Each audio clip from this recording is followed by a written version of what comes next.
Welcome to Start With a Win, where we give you the tools and lessons you need to create business and personal success. Are you ready? Let's do this.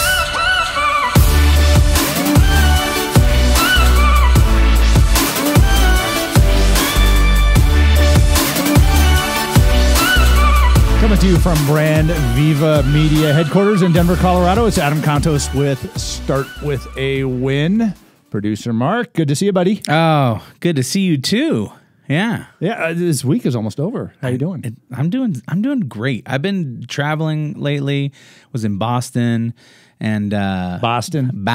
Have some chowder. I had some chowder, some lobster. Nice. and I made it to Mike's Pastries.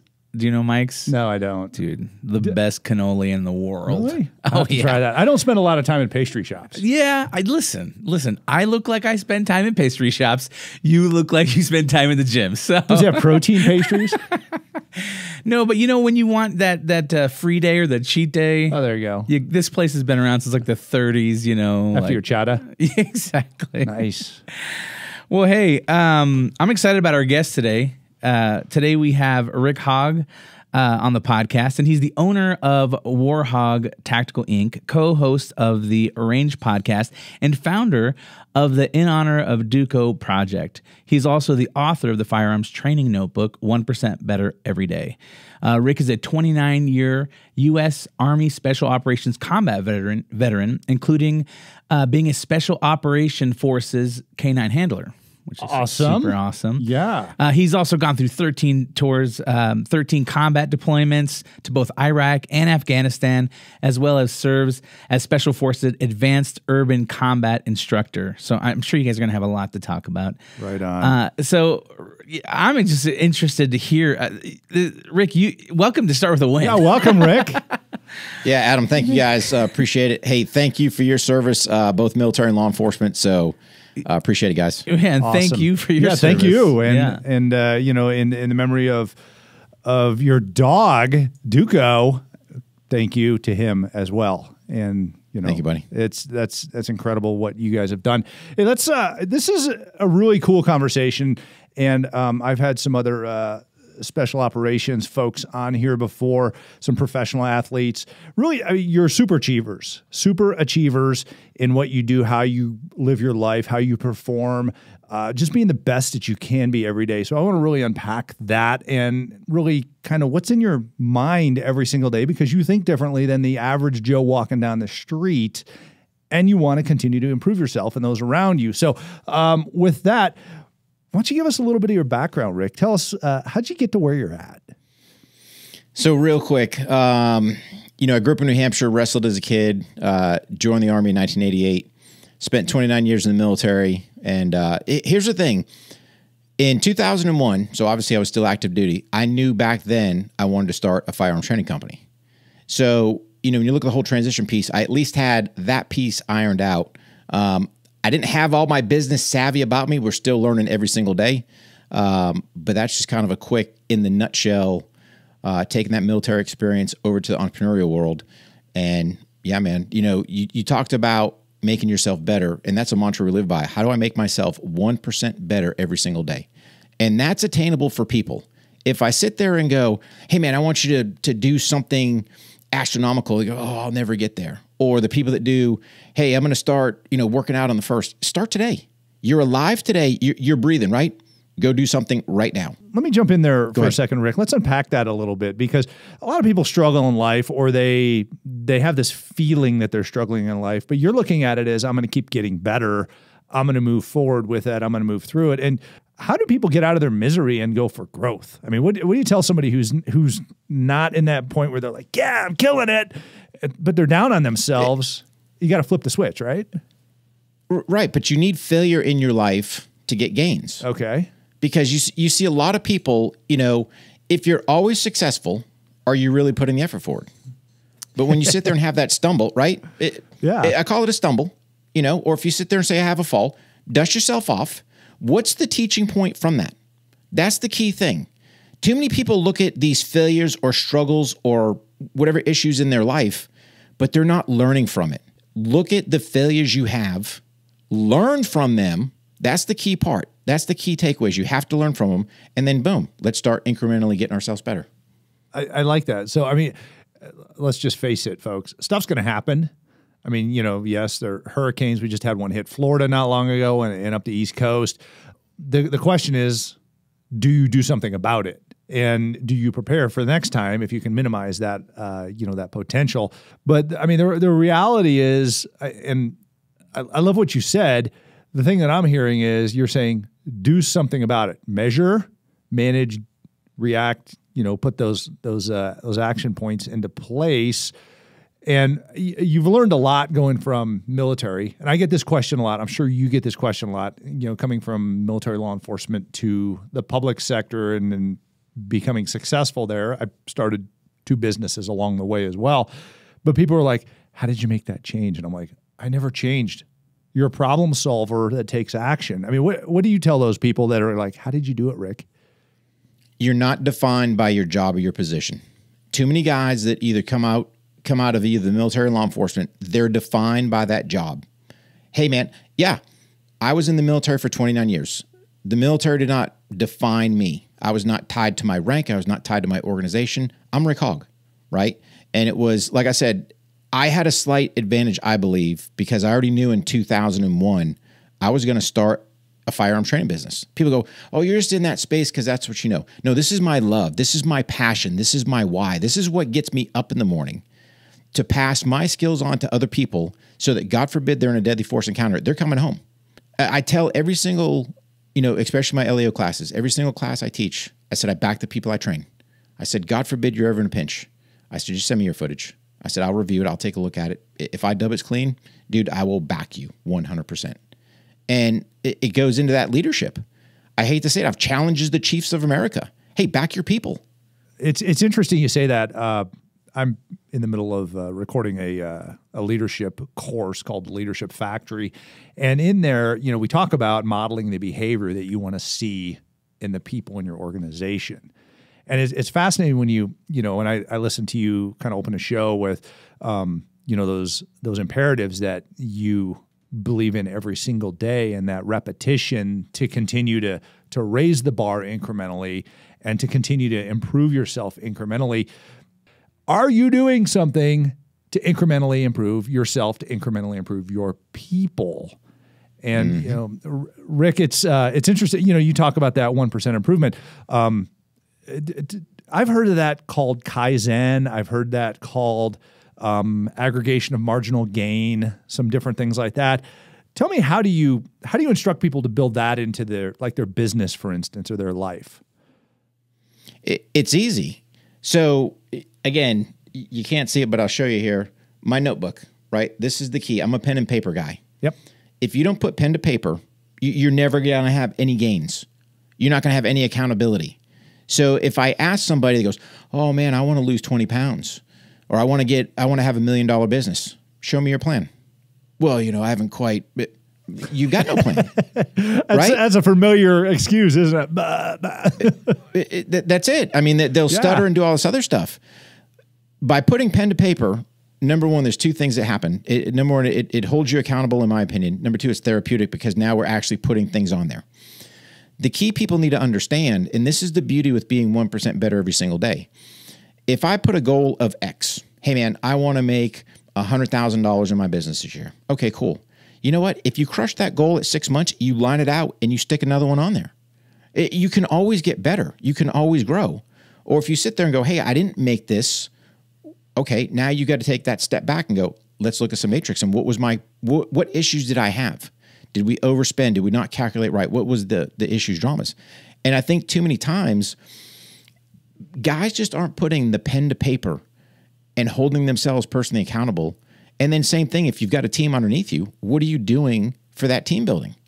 So going back to the military, back when I was a squad leader, team leader, any position I had, you had your little book with all your pertinent data on your guys, right? How many, here's a question for leaders out there. And again, it should be that 3 to 5, person leadership model. What's all the guys, what's their wives' names? What's their kids' names? What do you know about your people besides just your inner work actions? What's their values? What's their morals? So know your people. And if you know your people, cool, I can take their strengths and weaknesses. I can use them for my advantage. And I'm going to have a team that's going to crush anybody. And you know what? I won't be afraid to say it. And like I said, you back your people. But you have to empower your people to do great things. And if you do that, they will do great things. That's awesome. But if you don't, they're just going to be mediocre. So that, I mean, you know your people, back your people, trust your people to perform, hold them accountable. And let me ask you this on the accountability piece, because you talk about writing things down. You know, the biggest challenge that I see with people who write their aspirations, their processes, their actions, things like that down. Well, first of all, they write down goals and they don't ever put an action plan in place, but ultimately they don't go back and measure these things. How often should people be checking in with that notebook?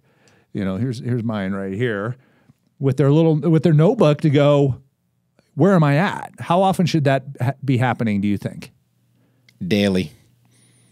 Because that's how you keep yourself in check, right? So let's say I want to get set for the next day. Okay. I'm writing down what I have to get accomplished that next day, the day before, right? And then as the day is progressing, actually I'm in there the whole time because I'm putting tally ticks or notes or, hey, I had a phone call with this guy. Hey, would we talk about, would we discuss, what's our next action plan, follow up, stuff like that.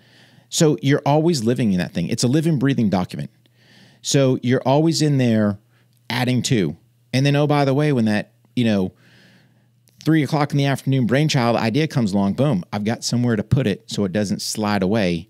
That thought could be there. You could have that $1 million idea, then it's gone. And it's like, hey, what was that? What was I thinking of? No, dude, you put it in the notebook and you're always referring back to it. So that, to me, that's my daily, I'm always in it. That's my checks to keep me straight throughout the day. Do you check that right before you go to bed then also? Or what do you, I mean, how do you wrap up your day with that? To me, how I wrap the day up is, yes, when I'm going to set myself up for the next day's success, hey, man, is there anything I did not get accomplished? Right. Okay. That's a good one. And then do I have to carry something over into the next day? Because, again, as entrepreneurs, things come up, things happen. And, hey, man, that phone call that was supposed to happen with somebody, they never called back. Now you're, okay, now I've got to divert this to try to catch them the next day to go, hey, man, what happened? Just shoot me a courtesy email or we got to rebalance schedules, whatever the case may be. But to me, that's the final wrap is, all right, let's look at what did I get done today? Did I truly get myself 1% better?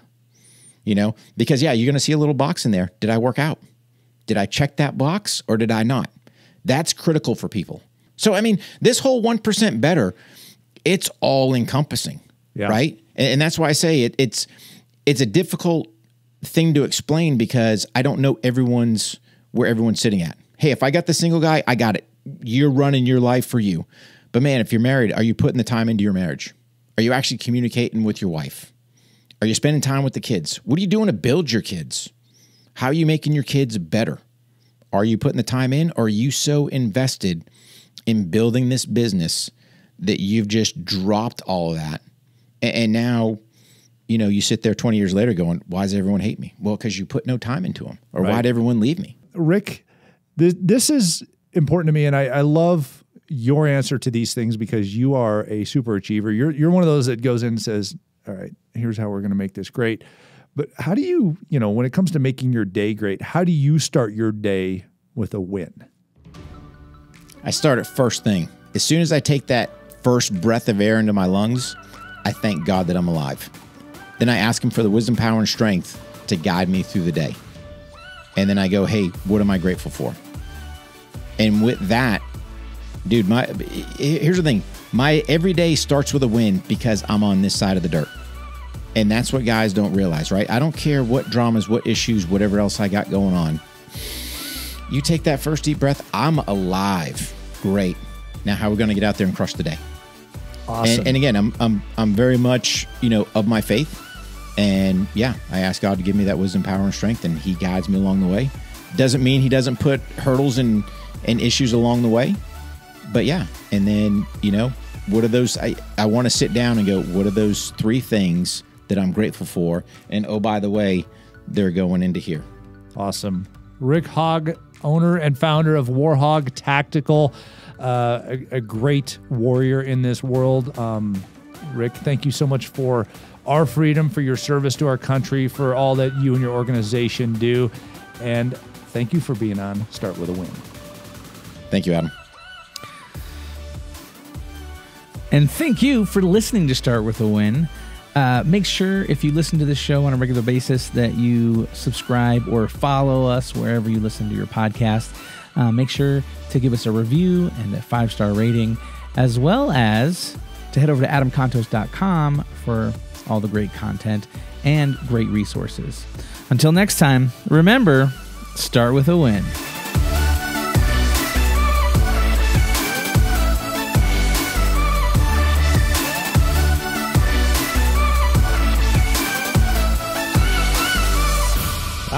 I'll tell you, this was a very deep interview for me, Rick. I thank you for this. I'm very grateful for it.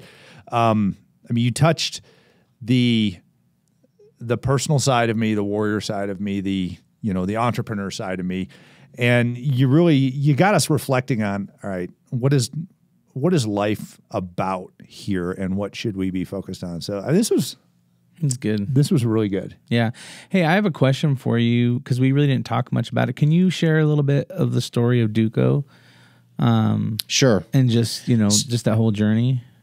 Yeah. So Duco was my combat assault dog I had from 2012 to 2017. So I was lucky enough to retire him when I retired.